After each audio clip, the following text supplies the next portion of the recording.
চটজলদি কোনো school tiffin recipe চাও তো দেখে নাও আমার এই রেসিপিটা। এখানে আমি গাজর নিয়ে নিয়েছি, ক্যাপসিকাম নিয়ে নিয়েছি, একটা ছোটো সাইজের পেঁয়াজ নিয়ে নিয়েছি আর 4-5 কোয়া রসুন নিয়ে নিয়েছি। মিক্সিং জারের মধ্যে ওটাকে নিয়ে চপ করে নেব, তোমরা ইচ্ছা করলে চপারেও করতে পারো।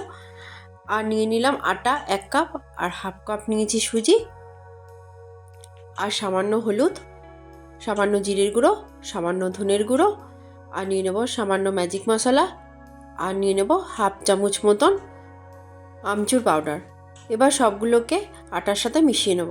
তোমরা চাইলে আটার পরিবর্তে ময়দাতেও করতে পারো, তবে আটাটা এত হেলদি হয় সেই কারণে আমি আটাতেই করেছি।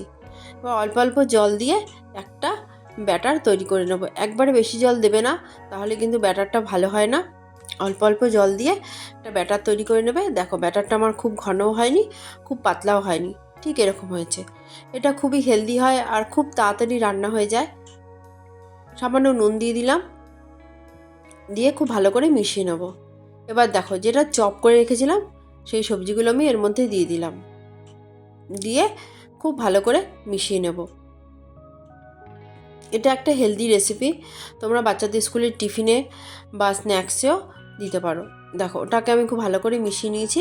এরপর আমি এর মধ্যে সাদা তেল দিয়ে দিলাম 1 চামচ মতন, দিয়ে খুব ভালো করে মিশিয়ে নেব।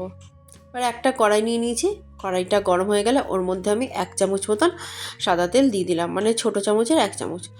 দেখো ব্যাটারটা ঠিক এরকম হয়েছে। এবার আমি ব্যাটারটা দিয়ে দিলাম, 2 হাতা মতন ব্যাটার আমি এর মধ্যে দিয়েছি।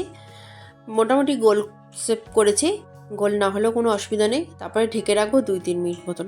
ওপর দিকটা যখন দেখবে শুকিয়ে গেছে তখন ওপর থেকে সামান্য একটু তেল ব্রাশ করে নিলাম।